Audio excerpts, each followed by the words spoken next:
Hi, I'm Virgie Rodriguez, and this is A Race of Your Own, where we talk about how inspiration leads to resilience.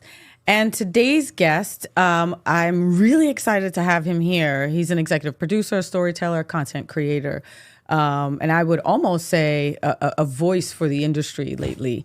He has, his main goal, objective is to craft compelling narratives and engaging content. He's been the producer for Amazing Race, American Idol, Big Brother, and Ultimate Survivor. He's been a supervising producer at Warner Brothers Discovery, at Roku. He steered the adventure competition series Fight to Survive to success, managing both creative and logistical elements.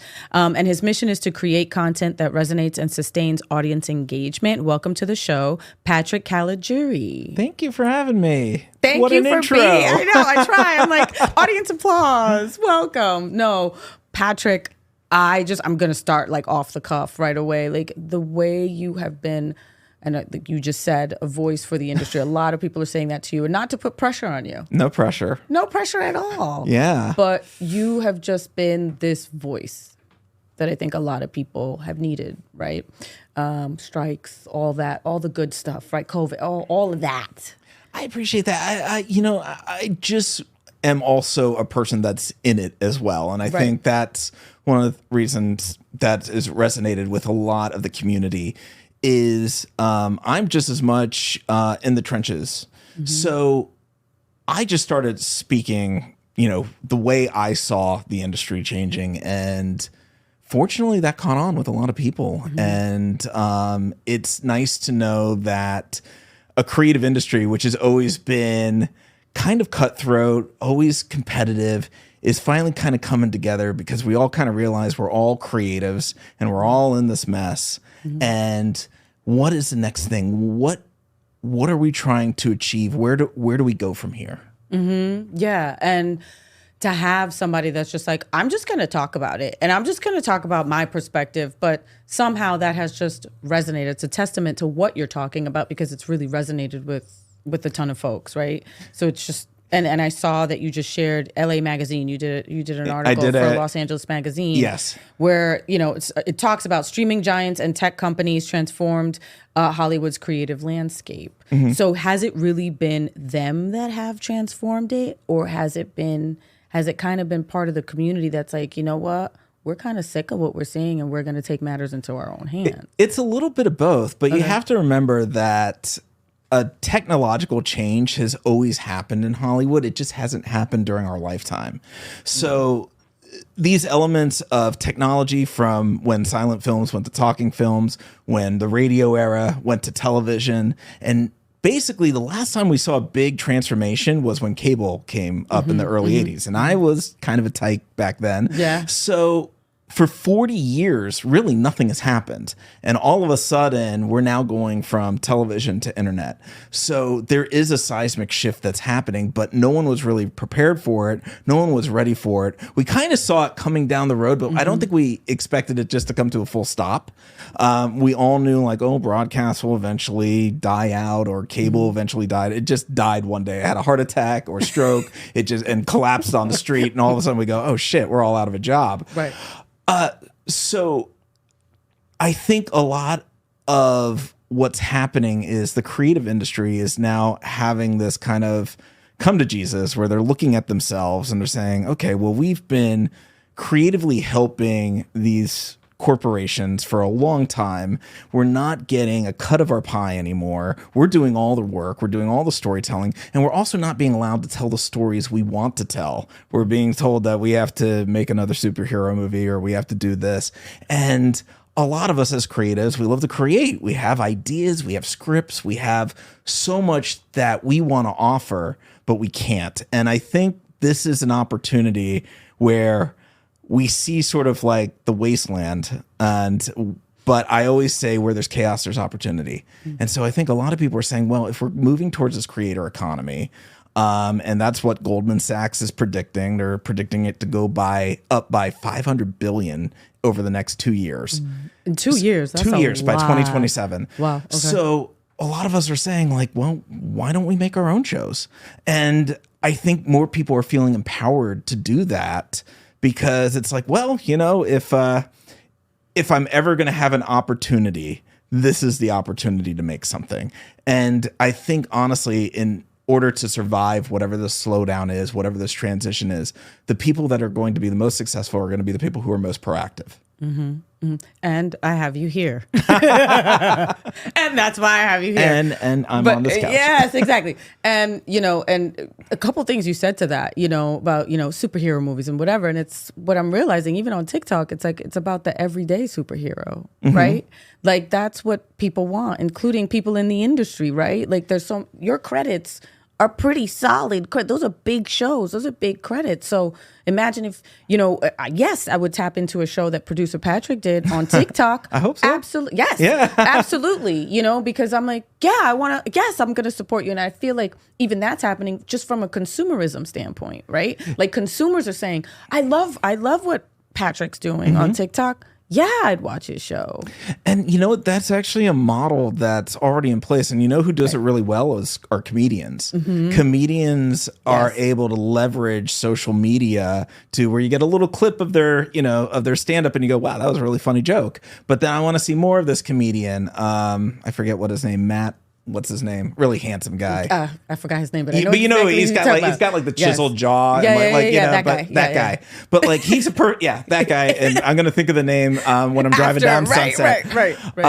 But that's a perfect example of using social media to drive people to a website or a spot or YouTube where that creator has ownership of their product and not giving the ownership over to a streamer or to a production company, because that's how it worked in the past. You optioned your material, you gave it over, and then you're just giving it over and again, cutting up your piece of the pie until you get like one little piece of pizza left. Right.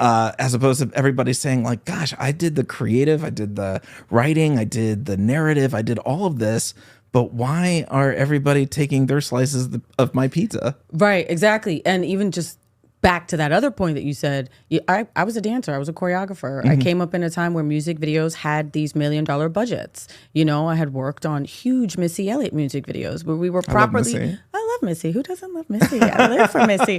And we did the She's a Bitch music video, and that was a huge budget. And if you go back and look at like the behind the scenes, we shot it at Universal. We were on a stage. We were underwater. They had like, the underwater guys that made sure we were safe. Like, we had a proper huge Hollywood crew, right? And then streaming, and then new media. They started using in our contracts new media, and they didn't know, and they were putting that language in our contracts, which was like in perpetuity, forever in all the galaxies. We own your likeness, and here's $500 for that, right? So, and we were like, okay, well, fine, but to this day, like that music video is all over the world, which is great, right? But it's like just all the labels, so new media, and then we started seeing that shift where now, they don't. Producers are saying some, not all, but it's like, they want to pull choreography from shows because that's a big part of the budget. Right. So now you have a whole department. Yes. That's like being affected, let alone just the whole production, right? Where like, and it's just all the departments, right? Over it doesn't if it's costuming, makeup, right? Everybody is seeing these massive downsizes, and I've even heard somebody like recently saying like, man, movies or TV shows, their set designs look like shit. And they do look like shit because it's like one PA hanging balloons in the background and some string lights. And that's like all the budget is anymore. That's what it was. We went to Dollar Tree and we and it looks like that. Yeah. So I kind of feel like, with you talked about like layoffs, and there's no raises. You talked about that CNN. You just did a video about CNN and CNN kind of letting a ton of people go. Yeah. And that Chris Wallace is saying, he might switch to his own. He already said he's out. He's going to go do podcasts. And people are like, he's going to go do podcasts, and don't underestimate podcasts, but they are the new talk shows. Right. And I was again, one of the other guests that I had from, I did the Howard Stern show, and I was like, actually, he was the template for what we're doing right here, right now. He was the one that kind of set that template. Everybody was just, doing something else. We're doing reality, we're doing film, we're doing commercials, but he kind of like set that template. And I feel like I've always been the type of person, like I'm telling all my writer friends, my director friends, my other dancer friends, like, go shoot your own stuff. if you can, go shoot it. Go put it in a film festival. Go whatever. And it's so funny how you mentioned about labels, because in Unscripted, we're labeled alternative television. We've been labeled that for 20 years. Alternative. And what do they mean by that? Because we're just not regular television. We're game shows. We're unscripted, but they also label us not variety. Right. And you're not considered variety. Exactly. So, but having this alternative label, it really has always kind of created a stigma too. But even though it's like, well, most of the TV shows that you see or most of the internet shows that you see is all, quote, alternative, right? Yeah. But that's now the mainstream. And is it a union thing? Is it because they're alternative because you're not using as many union talent? It was a name that started, I think, in the early 2000s when Unscripted started, and they didn't really know what to call Unscripted. You know, they called it reality TV, but then all of a sudden they were just like, I guess we could put everything that's not traditionally scripted television under this alternative label. So it's like extra. It's kind of like scripted television shows and what have you. And that thing over there. And then, so is part of kind of like where you see kind of everything go. And I've asked this question to a couple people, like, and it's, do we know? Maybe, right? Because of new tech, but do we really, right? And do we just all as a community just push forward and just keep creating wherever we can? Because the other thing too is finance, right? Like, well, we need to finance if because we're all professionals, right? We all want it to look a certain way, right? Like we don't want it to look like we just stuck a balloon on a wall, right? So what would you say kind of is, do we all just come together as a community and like figure out how to raise money? I mean, you just kind of look at, okay, well, how did TV start? And you look, let's go back to the basics. Okay, how did soap operas start? They started by selling soap, right? It was a product. So a lot of people are saying, well, the funding answer is right in front of us. It's right in front of our noses. It's branding. It's all these companies that were originally advertisers that had their commercials that got booted because of streaming. They still want to sell their product. Tide still wants to sell detergent, you know? Kraft still wants to sell cheese. They still have stuff that they want to get out in the public. But it's interesting because the new generations are kind of rejecting commercials, right? Like you get a bunch of kids on YouTube, they can't hit that skip button fast enough, right? But we're seeing the new generation is drifting towards more authentic, more genuine. So, where the brand wants to be part of the storytelling now. So it's integration. And if creatives can crack that nut of integration with branding, brands they're ready to spend money. And I think really it's the creatives, because they're the ones that know how to put these shows together. It's not the people that at the corporations that are tech people or have their MBAs. They're not storytellers. We're the storytellers. So if there's a way that the brands and the creatives can come together, and I do think, to your point, it is going to be a community that's going to have to share resources in order for it to work. I don't think it's going to be like one independent production company out on its own. Like, we're going to have to circle the wagons if we're really going to try to make this work. And it's interesting that you say that, because it's always been in our face. We just, like, I think some people maybe just didn't really realize it. Us in the industry, we talk product placement, right? Like, I don't know how many movies I've seen where I see Coca-Cola. Like, it's like, Fast and the Furious. It's a Dodge, It's like, Bob's right. You don't notice it. Although it's funny because you're starting to learn a little bit more of it. Like, I didn't know Apple products are never seen with a bad guy in a movie. Did you know that? No. So like whoever's opening the laptop with the Apple label, it's always going to be the good guy. It's always going to be it's never going to be the antagonist. And that's just like, is that a deal that they make? That's Apple's, that's their policy. So it's interesting how those products are already in there, and how these companies still, manage to get the product that they want. Another person was using an example of Tom Cruise in a Mission Impossible movie. He drives this old beat up Fiat, but it was a way for Fiat to introduce its new Fiat, because at one point, like, the old Fiat pulls up to a new one. He's like, I wish I had that one, But that's, again, it's a simple thing. And it's funny because I have a Fiat with 140,000 miles and I refuse to give it up. Really? And I'm like holding on to it for dear life. It's LA. It's like the best car for parking. It's like the best car for parking here. But I bet. But like, see, when I see it, I'm like, oh, there's a Fiat. I love it. Okay. Yeah. But it made that. I remember when Fiat was doing that push because they had like the J-Lo stuff too. And they were like, did a whole thing. I think Spike Lee has done like some Fiat stuff too. Right. Exactly. So there's a lot of people in my generation, and I'm a geriatric millennial, so, or a zennial or somewhere. I'm in this like weird world between 1978 and 1982 that we're not Gen X, we're not really millennial, but we're just kind of analog and digital. Didn't have a cell phone until I went to college. Right. The last generation to just go in the woods and beat something with a stick, for entertainment, right?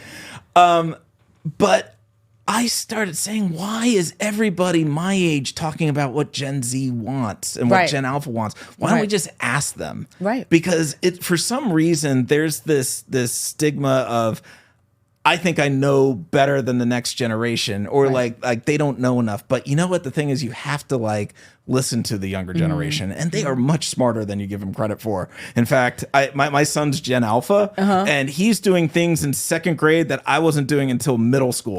And I'm just like, oh my god! And they're smart. And Gen Z is teaching Gen Alpha, right? Like they're the ones like, hey, do this, hey, do this. And the only reason I bring up Gen Z too, like I was quoted in an article in the Food Institute about, they're the ones pushing the tech stuff for like McDonald's and Starbucks. Right. They have great digital marketing. So Gen Z really responds to that. Right. But they still want it to be authentic. So that's what's great about it, because they're saying, no, stop pushing this stuff on us. Right. We want the authenticity, which is great because up until now that nobody's really cared. And right? I went down to Chapman and I asked this one student who articulated it brilliantly, because I was curious. I was like, you're a generation that has grown up with media since the minute you're walking. You've been exposed to media. You've been exposed to social media. I didn't have that. Again, I was in the woods beating dead animals. Drinking out of a water hose. Right, drinking out of a... We weren't even allowed inside. My mom's like, you stay outside. We were just, until the street lights come on. Exactly. Like I get it. I get it. I'm right there with you. So he said, well, you got to remember that the media that we're exposed to is always going to be somebody's best version of themselves, especially like on Instagram. You're getting people's best vacations. You're getting people's best photos, even face-tuned. Right. You're getting a artificial look at their lives. So he goes, compare that to fast food. Okay. So imagine like every time you see one of these, it's the same as eating a McDonald's cheeseburger, right? What's going to happen after you eat McDonald's over and over and over again? Your body is going to get sick of it, and you're going to start craving something that's organic, something that's nutritious, something that feels real. And I thought that was the most brilliant eloquent way of explaining how Gen Z looks at media. So yes, there is an absolute move towards something that's more genuine, something that's more authentic, something that feels real. But of course, the dance that companies have to play is, how do you kind of integrate into that? Exactly. Because the minute that they sense or smell that something's off, they're going to pull away. So it is really kind of interesting how that generation approaches material, and the material that we as creators are looking to provide them. They want storytelling. They love storytelling. In fact, actually, I also, talking to the same bunch, I talked about the film industry, and I said, would you go to movies because your generation's not going to the movies anymore? They said, hell's yeah, we would go to the movies if it didn't cost $25 a ticket. And they have a point. They're college kids. Right. I was lucky to scrap $9 every week for a pitcher of beer. Right. So yeah, of course, $25 for one ticket, and that's before concessions. Right. A date to the movies is $100 easily. Nobody's got that money. No. But when I went to the movies in like the late 90s, it was $3.50 on a Friday night, and you got 10 options. And if you went to a matinee, it was even cheaper. Yeah. Or what we did is we went to one movie at like 7 o'clock, and then we snuck into another movie theater. Right. There's too much security now. Too many cameras. Exactly. There's too many cameras. There was no there's too many ring cameras. Exactly. Exactly. So you start looking at the economic model, especially that's not working now, because now you have these studios that are taking these big swings. You know, they only make one movie and they make a $200 million movie, and then it's Joker 2. And then they fall on their face. And I saw a quote that you said, you may have, it may have been another podcast or something where you said, instead of making one $200 million film, make 10 $2 million film or something like that. Like, exactly. Or you can make 10 $20 million films. Yeah. And the films of the 80s and 90s, the ones that we love, the comedies, not even like the action one or the dramas, they were in the 10 to $15 million range. I don't know why those movies stopped getting made. Right. And if you think of just like the economics of it, say half those movies are bombs. Well, the other half, they start making more money than a $200 million movie would make. Right. And if you have 5 or 10 of them going, right, you know, you'll make your money back as a studio. But why is all of a sudden this kind of like putting all our eggs in one basket and hoping that it'll somehow do well? And I think a lot of these companies that are tech companies, you know, they have data and algorithms, and they think that they can predict a hit, and the audience is so much more fickle than that. And a perfect example I like to say is like, because I work in unscripted and I work in reality, and I was like, let's take all the reality shows from 2000 till 2020. Okay, let's just put them all 20-year span. That's a big span. Let's say 20-year span. Okay, and let's make a card for each television show that was ever created in reality. Right? Yeah. Pick the winners. And it's like, is it gonna be the rednecks in Louisiana making duck calls? Is it gonna be Love Island? Is it gonna be the Guidos on the Jersey Shore? You know, right. You could not predict it right. in 1,000 years. It's the same as like trying to make a perfect bracket in college basketball. You're never going to do it. Right. And if you do, kudos to you. But again, what the algorithm is telling a lot of these companies is just do the same thing that worked before. Over and over. And the thing is, the audience is a lot more smarter than that. The audience wants to be taken on a journey. They want to see something new. They don't want the same meal served over and over again. You're going to get sick of it. And that is why a lot of them are saying, well, it's more interesting. There's new stuff. There's new people on social media. Why am I being forced to go pay exuberant prices at a movie theater, or I have to subscribe to streaming, which is television? But, you know, if you really think about it, television has always been free. Television was always, television was just kind of a way to show commercials with some fodder in between. And that fodder just might be a hit TV show. Right. Right? Right. So where we're seeing this changing is like, if the idea is that everybody's going to this more independent industry, then why can't the creatives go too?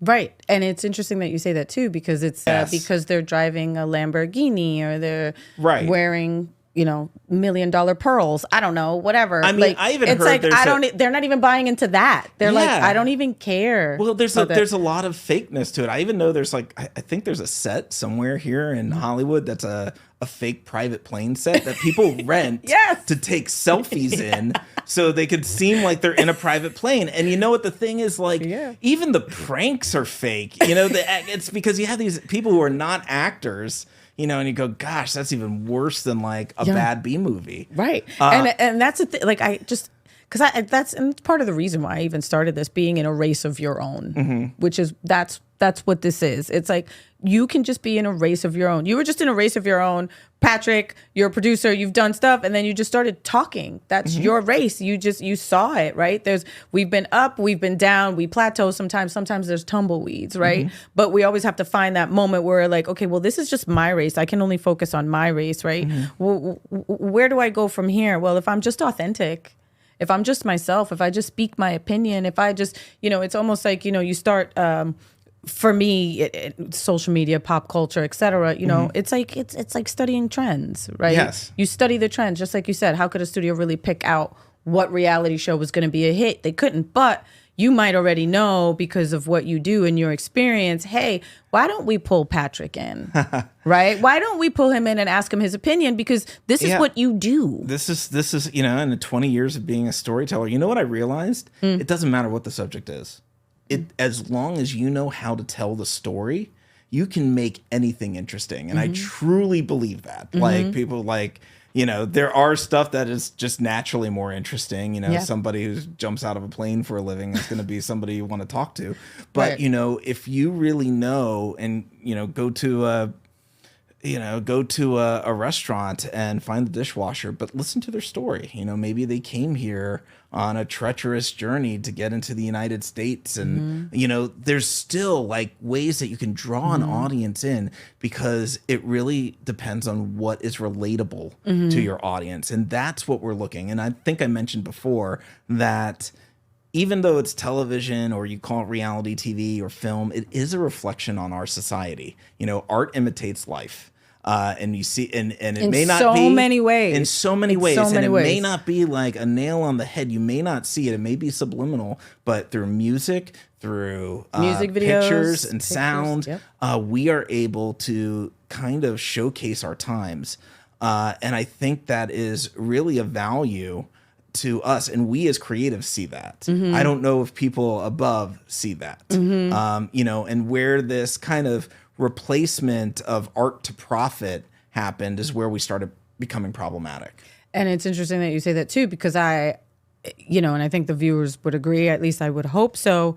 But, it's the manipulation of the media, right? It's the manipulation of, you might think you're watching something and a story about something, but it's really saying something else. And, and I even think just audiences across the board, any generation, are like, we're just tired. Yeah. We just don't like, give me something real. Right. Give me something. When something feels forced on you, everybody can pick it up now, Yeah, and consumers are just like retaliating. Right.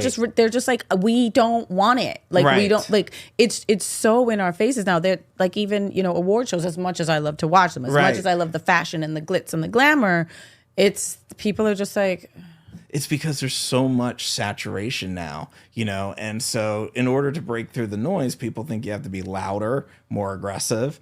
And I think a lot of people are just like, I've had enough of the noise. That's why you see even younger generations are like, I'm giving up my iPhone. I'm going to, just a regular, Motorola Razr. I was in Greenland, and we ended up going to this very remote place that's 70 miles away from civilization, right? So we were doing a mining show. So you had to go to where the resources. You had to go to the mines. Right, to the mines, right? And with miners, not ORER, So that part. So, we're staying in tents. And I remember the first 24 hours being like, oh my God, I can't check my, my phone, my phone, and I don't know what's on my Facebook. and I remember just getting tweaky about it. And about 48 hours, finally, I get through the shakes, or whatever you want to call it. And I finally reconnected with peace.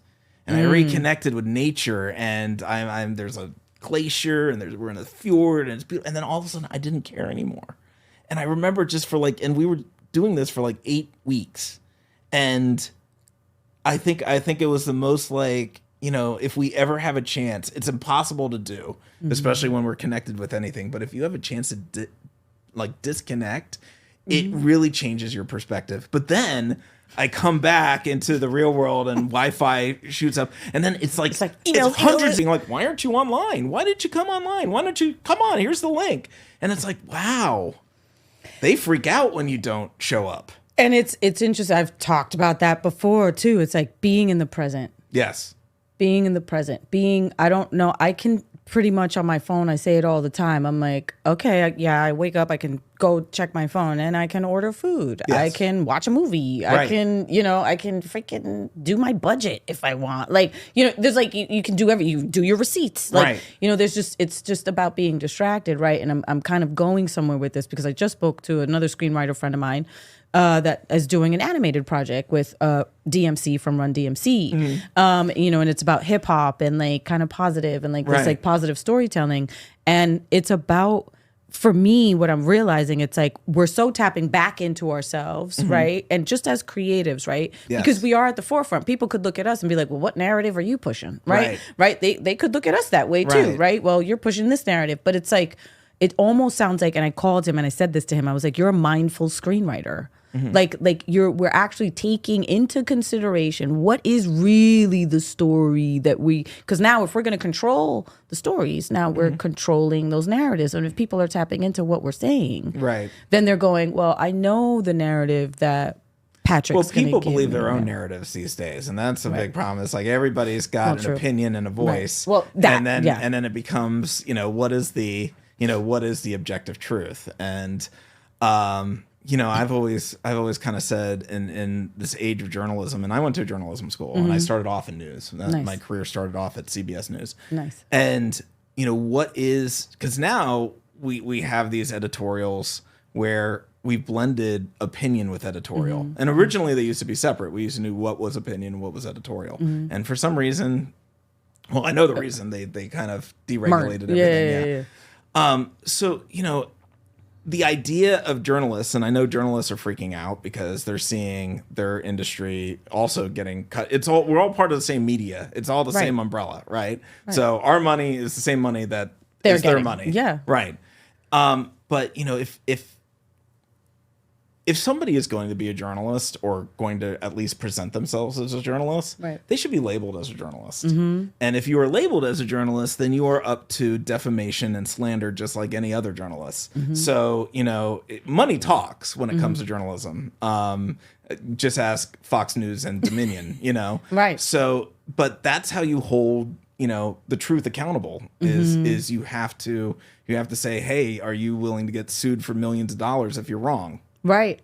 And again, but I think also it's like the fact that even consumers are saying it. Yeah. Like if they see something on CNN or Fox or wherever, they're the ones saying, give us, I'd rather turn and listen to Patrick. Yeah. Because I know what he's going to tell me. He's going to see all of it and he's going to give me his perspective. Sure, it could just be his opinion. Right. But like your point of view is a little more grounded in reality and in truth. Well, I mean, also, like, I got to go to what my network is. My network is a bunch of other executive producers that are out of work or, So we, and that's how kind of all this started, was picking up the pieces, because you're not hearing anything from the companies that would be the production companies that would hire you, or the corporations or the studios. So you really kind of go with your own network. And then you're starting to get little nuggets of information from, but I think what really kind of clued me into the entire shutdown of the industry was knowing that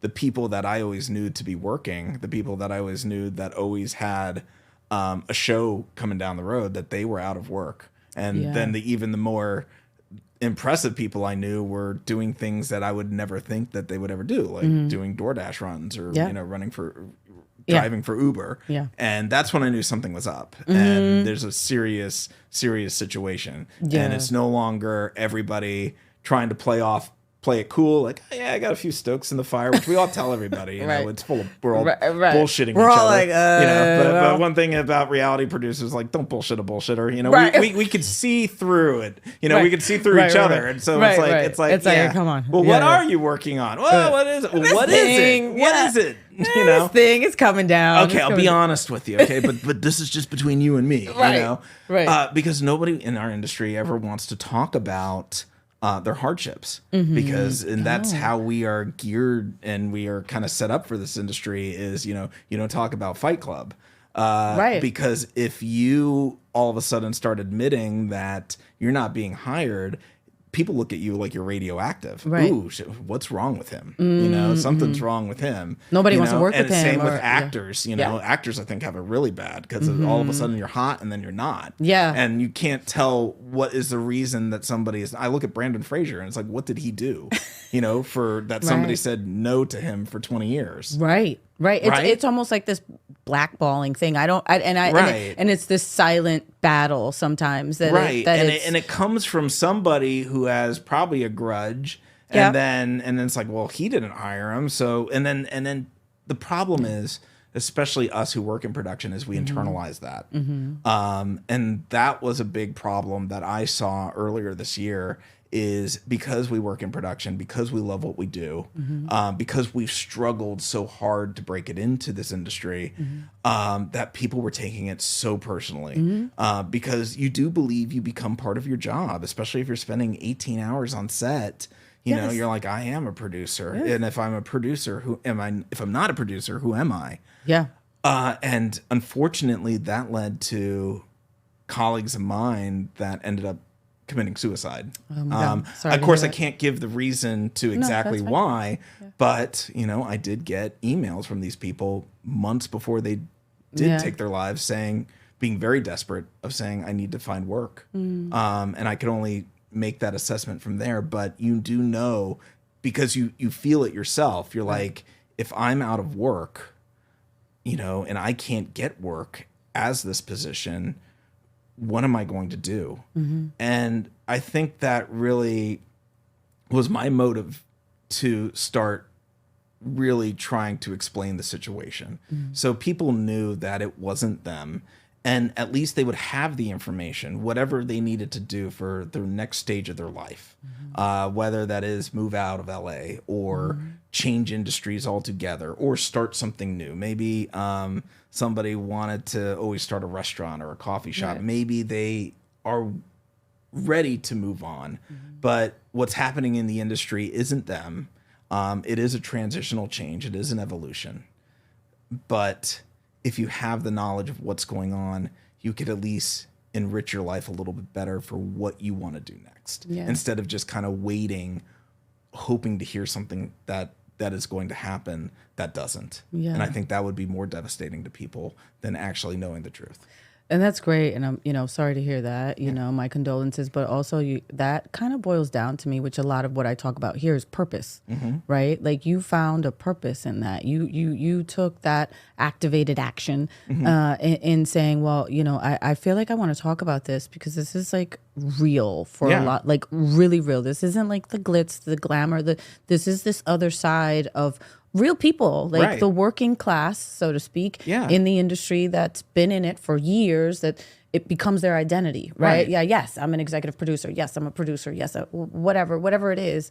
And for me, I was a dancer for a long time. And then I started seeing those budgets cut back. I started seeing, and I was like, well, what do I do next? Oh God, I freak out, and you get in those moments where you're like, who am I? I don't even know. Well, if I'm not this, then what? You start to panic and you feel like doors are closing on you and you feel like maybe it's a personal thing, and it's hard to hear that because that's happened to me too with dancers that come off of a big tour and come back home to just an empty apartment, and take their life because they're like, well, what do I do now, right? So seeking that outside validation of saying, this is who I am, right? But it's not. But it's not. It's those quiet moments. But we're people, and I had a very profound experience about 7 years ago. And I think that was my wake-up call before all of this happened, but it also taught me how to endure these times. 7 years ago, I was on a project and I had my nose to the grindstone, and, being a producer and wanting to enhance my career. And I got the news that my mom had stage 4 lymphoma. And I put it in the back of my head and I buried myself in my work. And which was the absolute wrong thing to do. But, I created a denial for myself. But, I can't go home because otherwise what's going to happen to my career if I and of course my mom was a very loving, wonderful person. And she was like, no, I understand. And eventually what happened was, I finally got the call, you need to come home. And I got back to the hospital about 3 days before she died. And all my siblings were able to have that peaceful moment where everything needed to be said. But my mom was too sick by the time I got there. And I didn't get that. And I lost my mom. Within the same year, my dad had an accident and I lost my dad too. And at the age of 35, that's a very young age to lose both your parents. And all of a sudden, my entire perspective shifted. Because it didn't matter about the show or the production or anything. The most important thing to me, I didn't realize was right in front of me the whole time. And when you start looking at like, which would you rather have, a career or losing your parents? You go, Jesus, gosh, I'd do anything for a day with my mom again. And so when fast forward 7 years and we're starting to go through this process of, I can't find work. I'm starting to take it in. I'm going through a depression. But then it dawned on me I'm grieving because I had gone through this process before. I realize that I'm going through depression. I realize I'm going through anger. I'm grieving an industry that I lost because it was so close to me.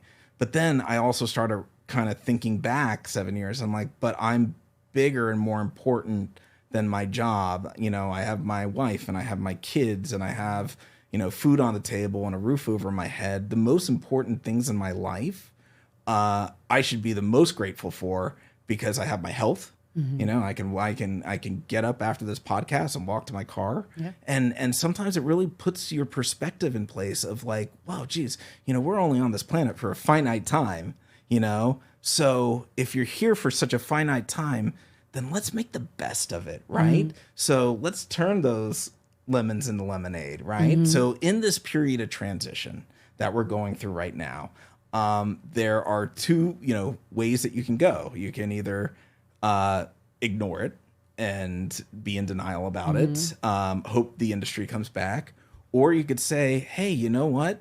If I love what I do and I'm healthy and I have the ability to do it, you know, why don't I take those swings and chances? Because this is the point where risk is going to equal reward. The greatest part about this disruption is that it is a chance for people on the outside to break in and create more noise and create a disruption to the system. And I think a lot of people are expecting like the way that streaming is going, like, well, streaming is going to be around. I don't know if it's going to be around in 5-10 years. Right. We don't know if the system that's being set up. But if we're going to change it, especially as creatives, then now's the time. Now's the time to get in there. And, you know, if you want to make that television show or you want to, you know, make that movie of that screenplay that's been in the bottom of your desk, you know, now's the time to do it. Because when else are you going to? Because all the production people are available right now. Right, so. Right, exactly. And that's it. And I love that you're saying that. There's so much in there. And again, I just hear purpose, and I hear really the through line of the show, which is being in a race of your own. You know, finding that moment where you were just like, I'm in this own race by myself, like, and I have to pull myself out of it. That is literally a true testament to like what I talk about. You're truly in a marathon, and everybody's running with you right now. And like all of a sudden, you're just kind of like, you didn't realize you're running on yourself. You're like, oh, Jerry, what are you? Oh, Michelle, hey! And all of a sudden, you look behind you, and it's like, you know, that scene that you always see of New York City, you know, and there's just thousands of people running down the street, and you go, okay, well, we're all running together. We're a herd. Right? Yes. So let's all move in the same direction. Yes. You know? Yes. And through that, I think is where the change comes, right? Like when the fish, you see a group of fish go one way and they go, soup, and they go the other way. Like in Jurassic Park, look how they move, just like a flock of birds, you know? Like, they do move in herds. Producers. Yeah. And again, I go back to this, and I know a lot of my viewers, there's a lot of dancers and people in the industry that I tap into, and I grew up in the hip hop industry, and just the fact that what's happening in hip hop is so disheartening. Just what was going on for the past, whatever years. And it's now I'm like, oh, well, but there's also like all these people that I used to work with that are coming back out, that are doing their own things again. They're putting it back out. It's like having that courage again to just be like finding the inner courage. Yes. Right. I think we're so used to being like, I'm going to get that call from my agent or my manager or my other production I'm waiting partners. for someone else to do it. I'm waiting for someone else to do the work. It's like, give me permission. Right. Versus just giving yourself permission. And you know what I kind of compare this to this time, even though I've had a 20-year career, I kind of think back to when I was a PA, right? I'm broke. I don't have 2 pennies to rub together, but I'm excited because I'm entering something new. I don't know if I am going to be kicked to the curb, but holy crap, this is something new. Yeah. And I haven't felt that feeling in a long time. And there's still the worries of like, oh my gosh, am I going to, pay my mortgage, or, my credit card bills are really creeping up there. Yeah. But you know what? Something is encouraging for the first time in a long time. And, whether I sink or swim, at least that I stepped to the plate and I took a swing. And I think that's the best you can do. And I think, that fear of failure is always something that's going to hang over our head. But, you got to look at also the people that are taking the comfort route, that stay safe. And there's accountants in the production industry. They're like, well, I stuck to accounting, and they're now out of a job. Right. You know, and the people that are working at the staff positions, you know, that were VPs, all of a sudden they're out of work. And everything that was a safe bet is no longer safe. Right. So you have to look at the skill set you have and you say, okay, well, what can I bring to the table? And if I know how to shoot, I know how to edit, I know how to make content, I know how to tell a story, what the hell am I doing? What am I winning anybody else for? Right. Right. It's that risk taking, which has been something I've talked about before too, which is just always like, I'm not letting anyone else dictate anything. And exactly. And the streamers above, they're all risk averse. They're not taking any big swings. They're taking sure bets. Right. You know, as long as it's got intellectual property or a celebrity attached to it, you know, that's going to be their angle. But you know what? You know who the ability to take really big risks? That's an open door. Right. And it's where those really big risks happen that you get some of the greatest cinema and television shows of all time. Yeah. Yeah. Thank you so much, Patrick. Your feedback has just been like, I love it. What else do we have? Where else can we see you? Where can we find you? What do you have coming next? How many shows? How many movies? What's going on, Patrick? So, gosh, isn't that the question? I'd like to know too. If you know what those are, please tell me. Well, you can find me as Producer Patrick on Instagram or TikTok. What I have coming next is I'm fortunately, through my social media and through being this voice, is I'm coming in contact with a lot of people that feel the same way and are energized the same way that I am. It really is connecting, and there's so many people in our industry that are like, yeah, I want to know what's coming next too.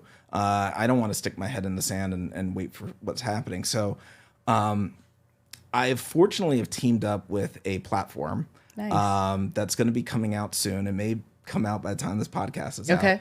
But what it does is we're looking to transform this industry, but in a way that benefits creatives. You know, I'm not a guy that's going to be like, hey, here's a product and I'm trying to sell it. I'm not that guy. I'm not that guy. I want to know what helps my industry, what helps my fellow crew members.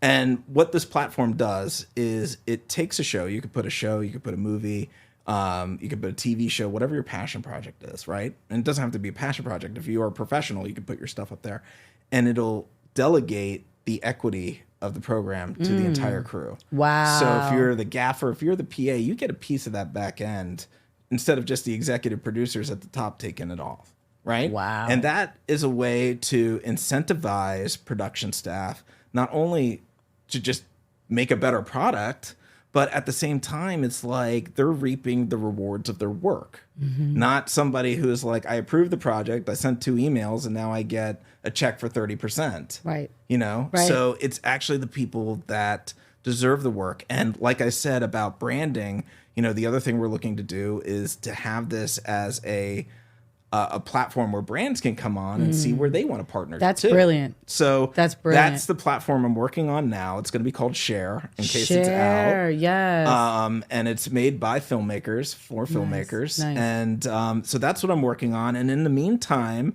for other things, it's, you know, trying to find those independent productions. Producers that are like myself that are like, okay, you know, if we don't have to go and wait for this to get greenlit by somebody above us, let's see if we can raise the funds and let's see if we could do this production on our own. And those are the people that I've been teaming up with, and looks like we got some stuff brewing. Nice. Yes, and I'm not just saying that like we said that like last all the year, time. You know, like, oh, you know, I got some stokes in the fire, but I got some stokes in the fire. That's amazing. Patrick, thank you so much for making the time for Thank this. You, V. I appreciate it. Yeah, I just appreciate you being here, and thank you so much for like sharing like just your knowledge. Just your knowledge, your presence, your essence. Thank you so much. Your energy. Thank you so much.